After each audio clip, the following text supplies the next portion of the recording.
Hello everyone. Can you guys hear me? Everyone at the back, you're good? Sweet? Alright, easy.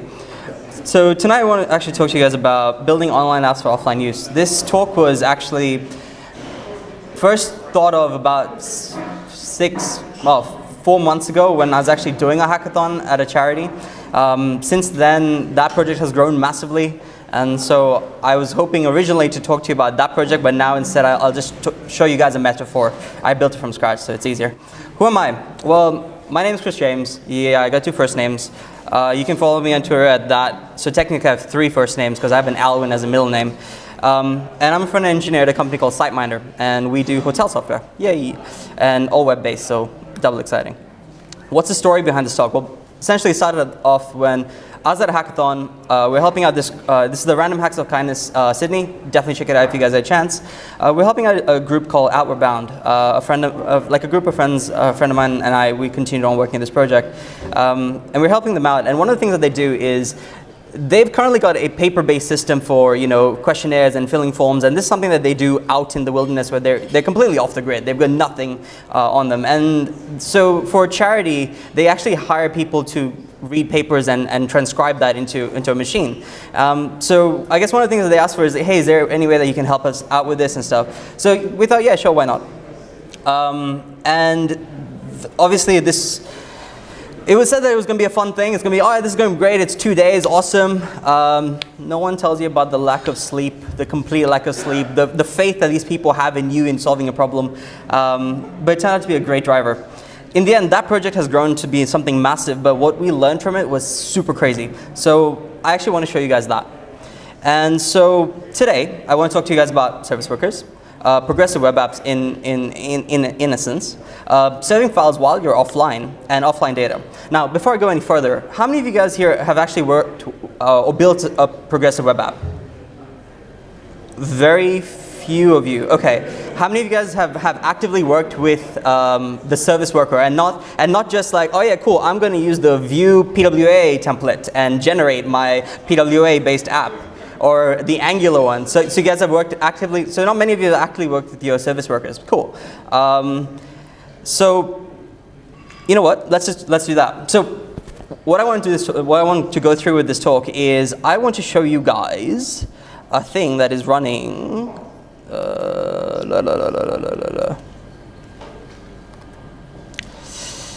Yes, I built a Pokédex based application because I have no creativity whatsoever, and I'm a 90s kid. But I thought I'd take this opportunity to rebuild a metaphor for the hackathon application that we built for this charity. And I want you guys to get this idea into your head. You are researchers. You are Pokemon researchers, and you go out in the field, and sometimes you've got internet connectivity and life is fantastic, and sometimes you've got no connectivity because you're in the middle of Kanto region in the mountains, and like there's no reception there. But you got to get your Pokédex to work because Pokemon are everywhere, right? So your Pokédex has to work no matter whether you've got internet connection or not. Now, right now, this is just a normal application. It is for context, it is a Vue application. There's a front end, there is a server, and it's pretty simple. So I'm just going to log in. I'm going to say that my username is Chris. Log in, cool, and I can see that, hey, look, I have seen a Charmander, yay. And I get to discover some Pokemon, and there's a leadership board which currently has only me, and I only have 1 point because I've only seen one Pokemon. So this is a normal application, right? Everything's great, everything's fantastic. I look for discover and get ready, and what is that Pokemon? It is a Dugong. Yeah, boy. So it's basically a simple application. You go out and you research, and this is the way you research stuff. And then, yeah, everything's good. It sends it back to a server, and the server is actually hosted locally on my machine. So ain't no magic happening here, fellas. It's just a simple JSON server, and they're my 2 sightings that I have. So that's the new one that just got created. So life is pretty sweet. There's one problem. I drop off the map for a second, and oh shit. Oh crap. Now what do? Oh damn, I don't have access to anything. I actually just don't have access to any of the stuff that I was doing before. So everything's gone, and I can't actually use it. So much for my great Pokemon application. It's not really helpful. So instead, what I want to do with you guys is I want to take this application, and I've cheated because I basically have everything commented out. Forgive me, I wrote this like an hour and a half ago.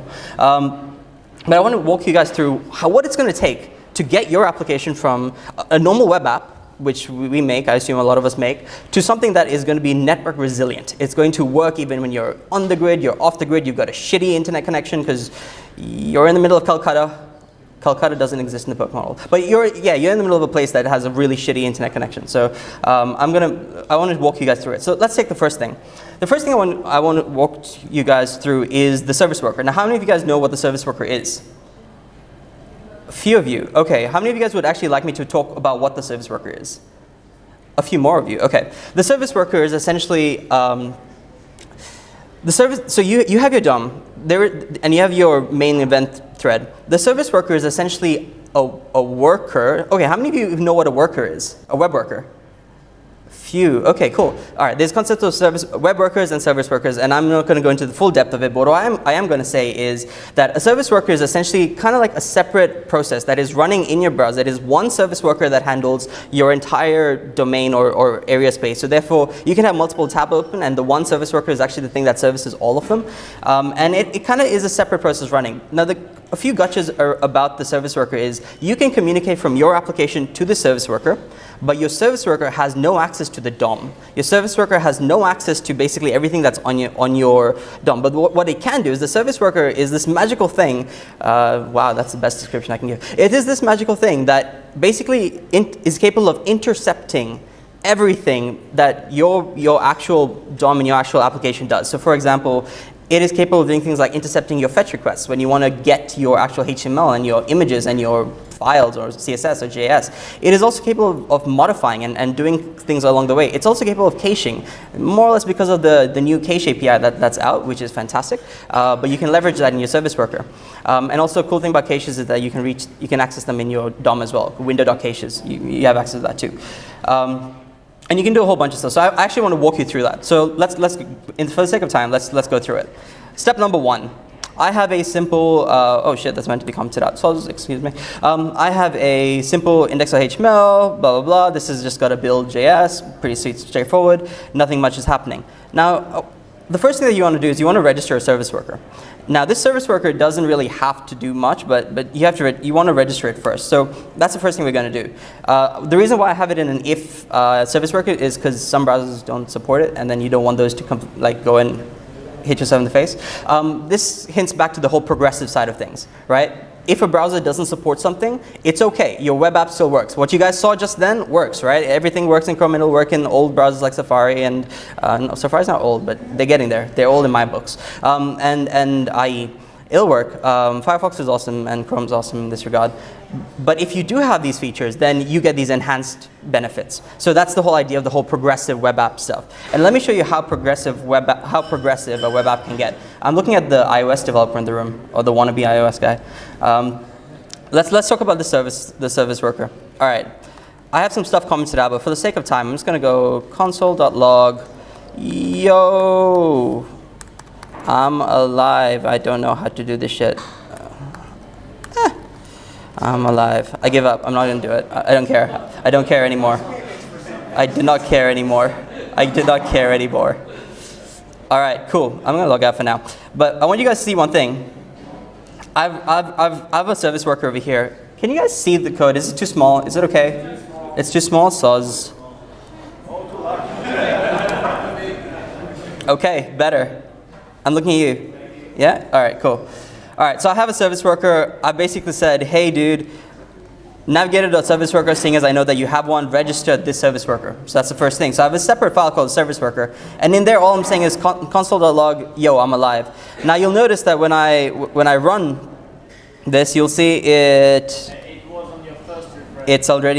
It's been done as it's been thing. I'm just going to kill it. So is. Oh, actually, shit, that's a great idea. I should probably show that first. Thanks, Vasil. I can always count on you, my friend. Clear storage, clear everything. Okay, so essentially, there's gonna be, when you see your service workers, I'm keen to just do this first. List. Okay, so if you look at your application, you'll see that, hey, I have no service workers. There's a nice tab in the DevTools that actually is essentially dedicated to all progressive features. And so in the application tab in the DevTools, you can actually see the manifest, you can see the service workers, you can see if you're using any local storage, caches, and anything like that. So right now I have nothing, which is fine, ain't no worry. So the first thing that we're going to do is we're going to register a service worker. So I'm going to refresh this page, and ta-da! You can see here that now there's a service worker that has been registered, and yo, I'm alive. It is alive. So it got registered, and there's a service worker. It's running. Not that it does anything fantastic at the moment, because if I turn it offline, it's still going to be offline. Like, it doesn't do anything at the moment, but I'm going to show you guys what this thing can actually do. So I've registered the service worker. That's sweet. Okay, cool, Mr. Yo, I'm alive. You can go now. No one cares about you. But there's a case. I'm going to go through this now one at a time. The first thing I want to talk about is there is an event that the service, your browser is emitting events every time it's doing stuff. Geez, how do you guys see with this? Okay, cool. It's like tiny ass. All right, there is an event called install. The service worker install event. This is the event that gets run when the service worker is installing itself for the first time. And this happens when you've already got an existing service worker and then another one is being installed behind it, or that this is the first time it's being installed. Now, the one thing that I want this service worker to do is, hey, service worker, when you're installing for the first time, what I'd like you to do is I'd like you to store a couple of files for me. And what this means is the service worker is going to go and, when it's installing, it's going to go and add a couple of caches. It's going to open a new cache called static v1, and it's going to put these files in the cache. It's going to put an icon, it's going to put the actual index.html, and it's going to put my JS in there. You'll notice there's no CSS because my JS is injecting it all, but yay, web apps. The second thing that I want to happen is, it's not that important, but it'll be important soon enough, is when the service worker gets activated. Now, a service worker getting activated is slightly different. I'll try to run through it right now, seeing as I have one already that exists. When a service worker gets activated, that's when it's actually being used. A service worker could be waiting behind an existing service worker. So if you loaded a page and it had a service worker, and then you now refresh the page as a new service worker, say there's a byte difference between the first and the second service worker, the browser will check to see, hey, is there a new one? Oh, there's a new one, sweet. It'll line it up behind the first one, but it's not going to swap everything, because your app at that point in time could still be relying on the first service worker. So it's not going to swap out the existing service worker. What it's going to do, though, is the next time you load or reload your page, that's when it's actually going to install. You can actually change that behavior by doing something called SydPWA. I forget what it's called, but there's a way to skip that process. But you just got to be careful that now your service worker is using an older cache and stuff like that. So you want to be careful. So let's go through that. So I have a service worker. It's there. That's fine. Now, what I wanted to do is I wanted to load offline files. Where are you? This guy's storing. That's cool. That's that guy. Yeah, I know. Sorry, I'm getting to it. Now, the next thing that's important is, so it's going to do that. It's going to store all those things, and I guess that's cool, because if I refresh this page now, you'll notice in my caches there's static v1, and there you go. These are the 3 files. It's actually gone and downloaded them. It's got them. They're my 3 files that it's already stored in the cache. I've technically requested them already, but what's actually happened is if you look at my network, you'll notice, geez, this thing is tiny. What this thing says is it came from the disk cache. That's a shit ton of stuff. But what this is going to say is that, oh, this is not being used. Come back again. Sub. Where are you? Yeah. Oh, sorry. I'm not loading it yet. That makes sense. Of course. What's important now? Okay, cool. It loaded that stuff in the cache, which is cool. So we know that, hey, look, it's already in the cache. This is working fine. Now this is the impressive stuff. What I'm doing is I'm saying, hey, service worker, listen to the fetch event. So when the browser, every time you request like an image, or you request a script or a CSS style sheet, your browser runs a fetch event. You can listen to that event, and then you can hijack it. So a couple of things. I'll ignore that one for now. I will keep that one for now, and I'll keep that one for now. Load offline files. Why that's important? I'm about to do that. So what this basically says is, hey. So what this does is it says, hey, look, every time you get a new request, First, obviously, get me that URL of that request. Now, the first thing I'm going to say is, hey, look, if the URL's origin is basically the same as my web app's origin, and the URL path name is slash, then instead of you actually going and getting the index.html from the server, don't worry about it. Respond with the index.html that is in the cache. So you already, when the service worker installed, it actually got the index.html and put it in the cache. We did that up over here, right? So what we're saying now is, hey, service worker, don't worry about getting it from the server. You don't need it. Return it from the cache. That's the first thing we're doing. And then the second thing is, if there are any other offline files, so this is basically anything else that you're doing, by default, just respond to offline files. What does that do? Basically, this thing looks at the request. It goes, hey, does this exist in any of your caches? If it does exist, return that match. If it doesn't exist, go ahead and make the server call. So basically, this is like a safe way of basically saying anything that is in my cache, which is these things over here. If you've got any of those things, oh well, it's that thing and a bunch of others which I'm about to add. If you've got this URL in your cache, please don't bother going to the network. Serve it from the cache. If you don't have it in your cache, then go to the network and get it. All right, exciting. So that's that so far. What does that mean for us, actually? Well, let's find out. So, well, here's something. Let me go back to the application, go back to the service workers, untick that guy over there because that's going to do something. And then I want to come here and make this v2. And I'm going to reload this page now. All right, do you see that? Now, I changed my cache name. So now I've got v1 because when this app loaded the first time, it still has v1 from the last time. In the background, the service worker has gone and loaded v2, and it is waiting. It's waiting behind my existing service worker to then load that up. And you'll notice that I had another event over here called clear other caches, which basically clears every cache other than the existing one, which is run when the service worker is activated. It hasn't activated yet, which is why you still see v1 over there. Now, if I refresh the page this time, come on. There we go. Okay, cool. Now the new service worker has activated. It activated, therefore got rid of all the old caches. All these files are the new files that come from the new cache, which is static v2, and the new service worker is active and running. Whew. Okay, cool. Working so far. Hey, what's up? What's the logic of removing the old cache? I stumbled on that by accident because I was keeping my old caches, and in this particular case, I'm downloading like 500 images.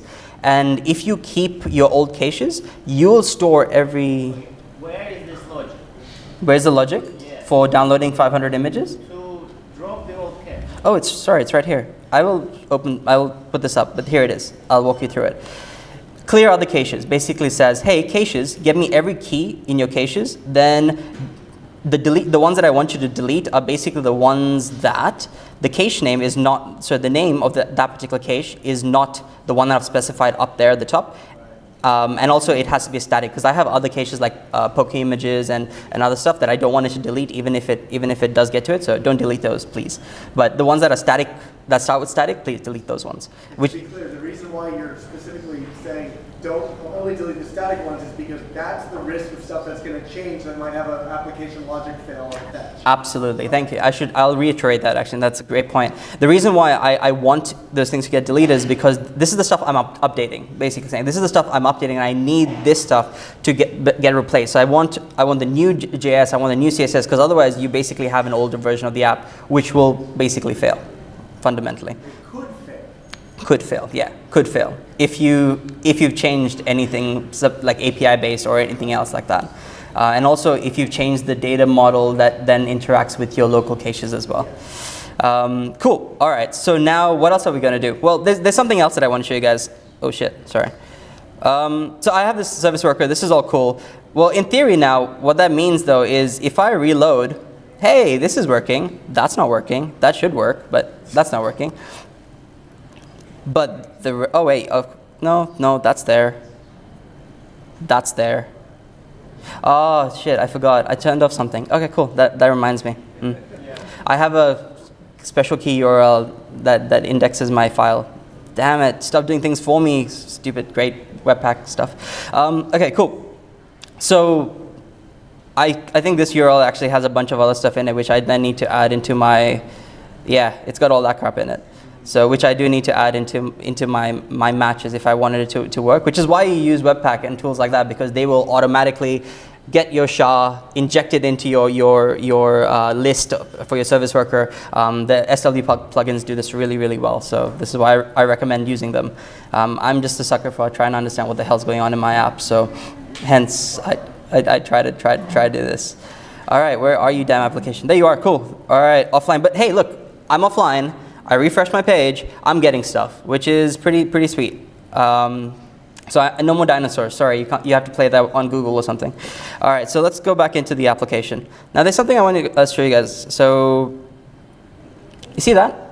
I'm downloading these images every time. Like that image has to get downloaded, which is going to be a bit of an issue because if I go offline now, oh shit, of course. My service worker is designed to match / so therefore it'll only work if you refresh on /, but then after that the rest of your app will work as normal. This thing is there, it's caching it locally. But that file those files actually don't exist in any cache whatsoever, which is an issue. So if I wanted to try get new ones, it would probably, oh shit, I downloaded all of them. Oh, my bad.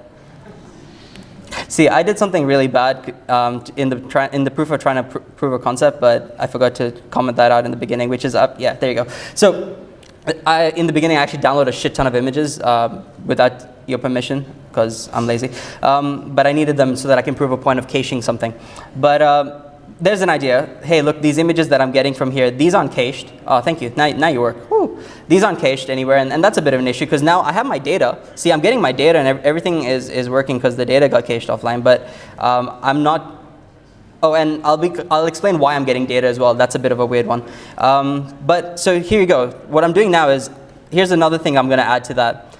I'm going to add this piece, which basically says, hey, if the URL, the origin of the request I'm making is from GitHub, which is where all my images are from, respond with this thing that handles it. Now, the handler is this doobie over here. And that doobie says, yo, make the request to the network. And then in the background, I'd like you to handle the image this way. So what is, whoa, jeez, bro, jeez. Don't do that. Okay, behave. Okay, that's shit. All right, anyway. So what I'm saying here is make the request. Please make the request. And in the background, what I'm saying is, yo, handle this image this way. So what I'm doing here is when I say handle, and the wait until kind of is like an asynchronous process that will not kill this event execution until that part is finished. That relies on a promise. So I'm saying, hey. Take the fetch event, take this actual event, which is the original fetch event, and then please clone, wait for the response of the fetch event, and then clone the response, and then put the clone of that response in my cache. Meanwhile, if my cache matches something, respond with the match, else respond with the network fetch. Now, what the hell is going on over here? Simply said, what I'm doing is I'm saying, okay, cool. I might have images in my cache. That's cool. Those images might have updated while I had them in my cache. That's also true. So what I'm saying is, hey, if you've got the image in your cache, respond with the image that's from your cache. But in the meantime, still make the network call and then update the image that's in my cache. So when I look at it the first time, I'm getting the image that's in my cache and I get it instantly. But then in the background, it actually has already done a network call. And the next time I get my image, or if I refresh the page, it will get me the latest image. So I'm trading getting the latest image for the performance of instantly having something to see. This is great for things like images that don't change all that often, and you're not afraid of this going out of date a little bit. Like if a Pokemon changes, like that's some next level evolution. So it's not going to change that often, so I don't care. But in the background, it is actually always caching the latest. The beauty of this though is that if the network actually failed, it doesn't matter because it will respond back with the one that's in your cache, and the background network fetch task will fail. So you're still okay either way. Okay, so far so good. That's handled. There's no part of this piece that is uncommented. Yeah, okay, this is great. Sweet. All right, so far so good. Shit.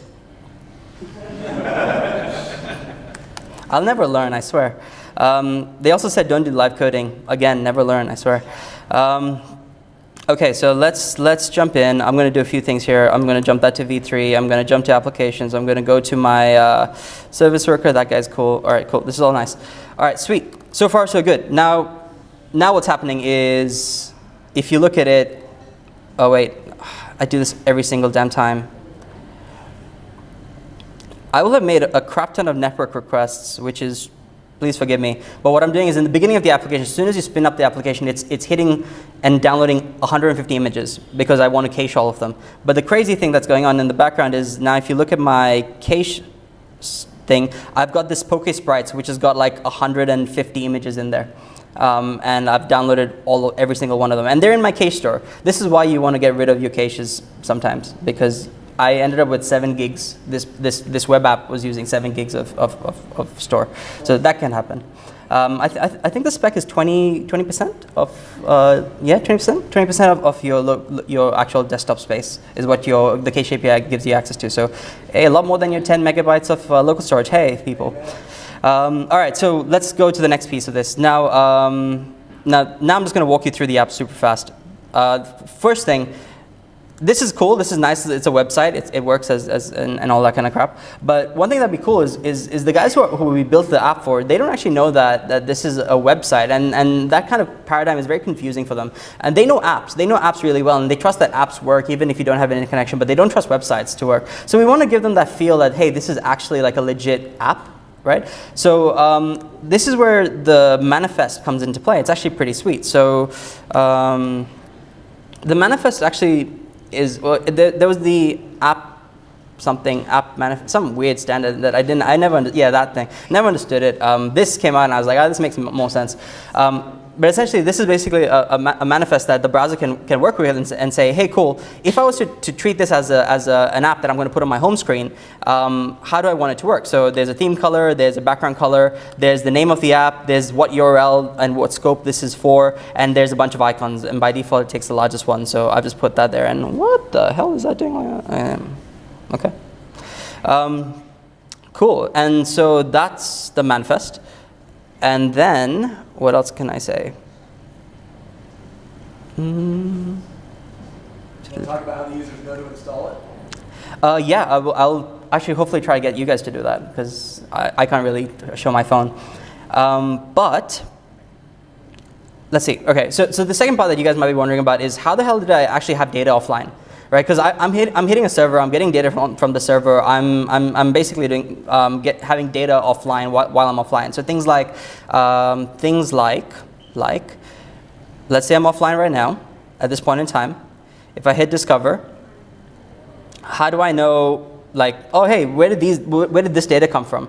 And this is even if I was to refresh the page and not go on this. If I was to be here, even still, if I was to go and you still have data. So where's this data coming from? Because all the names of these Pokemon come from an API. All the images come from an API and another place. So how am I having all this stuff locally? Well, the way that I do that is I use another data store called IndexedDB, which is actually available now in browser, which is basically an in-browser database.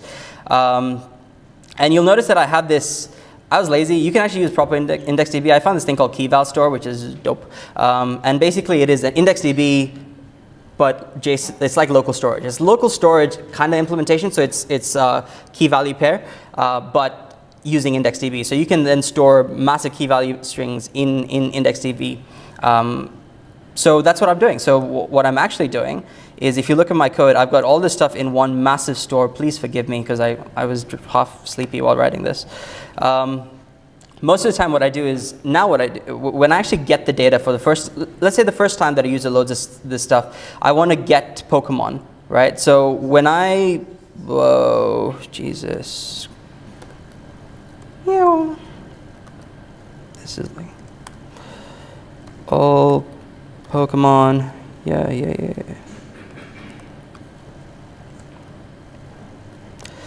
Okay. See, this is why you try to break this stuff out into multiple files, because it helps. But anyway, we'll do this. All right, so get all Pokemon data. As soon as the app gets initialized, I get all the Pokemon data. Now, I could just as easily go, hey, cool, hey, hit the endpoint, get all the Pokemon data, and then I commit that to my local store. But I do one more thing. I commit this to my local database. Now, what is this dude doing? Well, this dude is basically It's just a wrapper on top of IndexedDB keyval. Now, this is actually this is a promise-based implementation. So you do have to wrap this like in an async function, async await, replace, and then it stores strings. So every object that I store, I have to stringify it in, and then I have to parse it out. So I just wrote something that wraps that really quickly. So nothing too special, but shit, why did I do that? Okay, but the essential idea is that I store this into IndexedDB. Now that stays even when I close my app, when I close my browser, when I close everything, that data is still available. So you can still get that data. And then what I do is when I load my app for the first time, this is when the service worker is kicked in, loaded the index.html.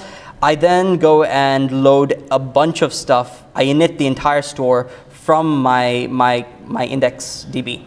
So that's basically all I'm doing. So every time that I do anything as it is, I do all the processes, I sync my store into my IndexedDB, and then if I was to load the data up from offline, I then initiate my entire, yeah. Why do you need these if checks after the dbget calls? Because I was an idiot originally, and I wasn't returning, so I wasn't checking for the fact that there is a problem with parsing undefined situations, and those come through. So I have nulls and I have undefined. So in this case, I'm just like, hey, look, if it's null, don't worry about it. I have an initial state anyway, so don't worry about it. The ideal way of doing this would be the entire store object, just dump that thing in there, and then just reseed the whole thing. That would have been ideal. I started writing this at 2. By 5, I had great ideas, so I was just like, shit, let's just add more stuff. So hence the if statements. If you ever want to know how a programmer thought and they did things incrementally, just look at the number of if statements in one particular function. You'll realize all those were afterthoughts. All right, so let's go from there. So here I have basically an IndexedDB keyval store, and that's where all of my data is coming from. So it was stored from the last time, and it's still there, even though I am offline at the moment. So I'm offline. I never hit the API. I reload the app and never hit the API. It's all offline, but I still have stuff. So I still have the Pokemon that I saw. I still have the images of the Pokemon that I saw because those are being cached. You'll notice here that I'm getting a whole bunch of like, oh, these are shit, but you'll notice that I'm actually getting, if you see the network, I'm still requesting those images. So every time that I go there, I'll still be requesting those images, but those images are now being served from the service worker, from the cache instead of being, and the request is intercepted by service worker, served from the cache because they exist in the cache. All right, sweet. That is basically everything that I'm doing in this application. And to try and give you guys a feel of the thing, I'm a Bobby. I pushed this up online. So if you guys have QR readers, try and scan that. I pushed this up just before. It should, in theory, work, I think. And you can actually, if you guys have Android, I should be more clear. If you guys have Android, try and scan this, head there. It will probably, if you visit it twice, or I think now is the first time, it will ask you that, hey, do you want to actually add this to your home screen, or do you want to, this is actually like an app. I wish I had a better way of showing it to you because I would love to show you my screen, but yeah, you can try that. And then if you want, you can play and then go offline and everything and play around with it. Yeah. Can you just be explicit? When does Android decide, oh, I see this as a PWA, I'm going to ask you if you want to look this, if you want to say this is mapper? Yeah. So from my understanding, they have an interesting criteria, which is, I think, one, it has to be HTTPS. So your service worker just doesn't get. Your service worker never just is unless you're running HTTPS or localhost. The second thing is I think you have to visit it twice, and you have to have a app manifest. But I think you have to visit it twice in a certain amount of time. For them, basically, they have to feel that, oh yeah, this seems like it's a legit site that you're actually interested in. So I'm just going to recommend that if you want it. But if you say no at that point, it will never ask you again. So if the first time you say no, I don't want to add this to my home screen, it will never ever ask you again, and that person will not be able to. Oh, I guess they can after the fact by adding it to the home screen. Yeah. It's programmatic. It is programmatic. Can I ask again? A second time. I'm not sure about that, but it is programmatic. It is programmatic. So you could actually specify that, hey, don't ask I know you can specify don't ask at certain points. So like you can actually tell them, like right now, I'm just asking as soon as you go to the site, like, oh, I'm not asking, it just does it by default. But I could actually say, don't ask this, don't do this until the user gets past the login screen. Like let's say that they've signed up to your application, they're now in your application, they actually bothered to sign up to it. At that point, that's when you want to ask them, hey, do you want to, you've got an account, do you want to add this to your home screen? And that's, has anyone actually managed, has anyone been asked this? Has anyone added it to the home screen? Yeah, it worked for you? Awesome. Yeah, how did you do that on an iPhone? Oh, well, you've loaded it. Yeah, yeah. Scan it and then just like pay it straight away. Yeah, true. Have you got it on your home screen? Sorry, buddy. I didn't. Yeah, you got it? If you open it up on your home screen, you'll notice now it actually is it'll work as a standalone application. So there's no address bar at the top. There won't be any of that. It will work like a legit standalone application, which is kind of cool. And yeah, if you guys want to give it a shot and play, then enjoy. And that's my talk for now.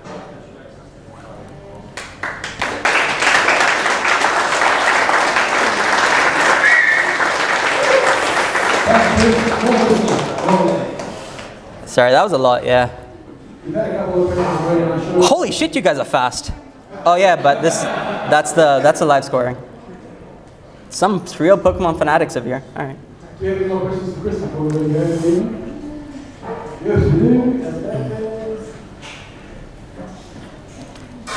Also, please be sensitive of your name because it is just on a screen, and I haven't really got any squaring filters on there. It tells you how I think. That's what I would do. Yeah. So when you fix the image, Yeah. we will handle the 304 error. So sorry, say that again. 304, the non-modified error. So because I try to reduce the network traffic, Yep. so I will send the last update. Normally, I will send the last update to the server. Yeah. And if the image file in the server hasn't updated yet, so Yeah. the server will return me the 304. Yep. So will the service worker? Interesting question.